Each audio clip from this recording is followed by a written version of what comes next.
زما په خیال کانفلیکټ ته تتلل نه دي پکار. اوکې د هغې وجه دا ده که فرض کړه جماعت دی یا یو پارټي ده، د هغې اکثریت دی، یو جمهوریت نظام دی، هغه خپل وزیر اعلی بدلون غواړي، د هغې دپاره طریقه کار هم شته، هغه هم شته.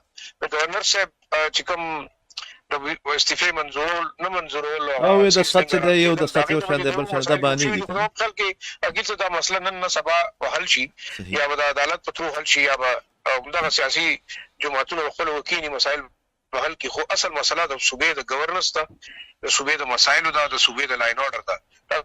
تاسو ګورئ په شپږ اوه میاشتو کې کم از کم 600 نه زیات خلک شهیدان شو په دې صوبه کې.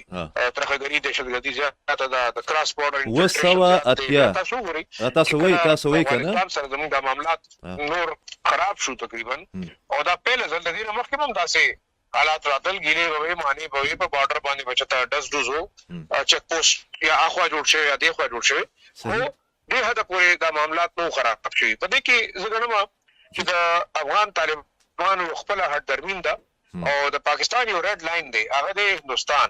تاسو کو زی په هندستان کې کینه او بیا موږ ته دمکی راکړو.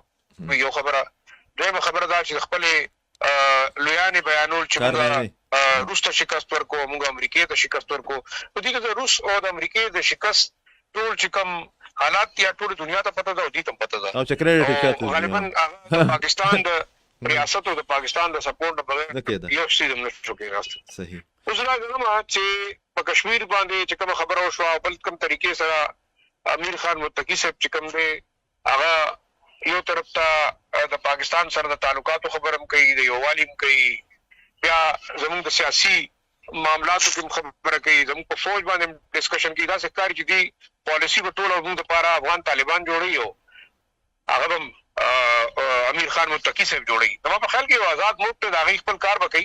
خو بل د پاکستان په معاملاتو کې پاکستان ته چې کومه ترهګري را روانه ده د هغې مخنیوی هم ضروري دی. دا د پاکستان حق دی. زه ګڼم چې پاکستان اوسه پورې ډېر د تحمل مظاهره وکړه د خپلو چې کوم مرګري هېوادونه دي لکه سعودي عرب شو، قطر شو، دوحه شو، یو ای شو، د هغې په تروم دا خبرې دي د کمیونیکیټ شوې. بل وکیل صاحب تاسو کتل که دا اوس کوم ماسکو فارمیټ و په هغې کې خو ډېر واضح اعلامیه کې امیر متقي صاحب ته بالکل اعلانیه کې دا کلیر شو چې دا ترهګر دلته نشته او هغه ډیکلیر کړي دي اقوام متحده، هغه ډیکلیر کړي دي انټرنیشنل کمیونټي د دهشتګرد، موږ نه دي کړي. صحیح. او د دې خلاف اکشن پکار دی. نو کو فرض کړه د افغانستان حکومت اکشن نه لي یا غشتل نه غواړي یا غشتې نشي، درې خبرې دي. یا د هغې کیپاسټي نشته، نو بیا خو د ماسکو فارمیټ ملکونو په خپل اعلان کړی چې موږ په دې سیمه کې نه بیروني اډې منو، نه ترهګر تنظیمونه فوج منو او نه ترهګري منو. صحیح.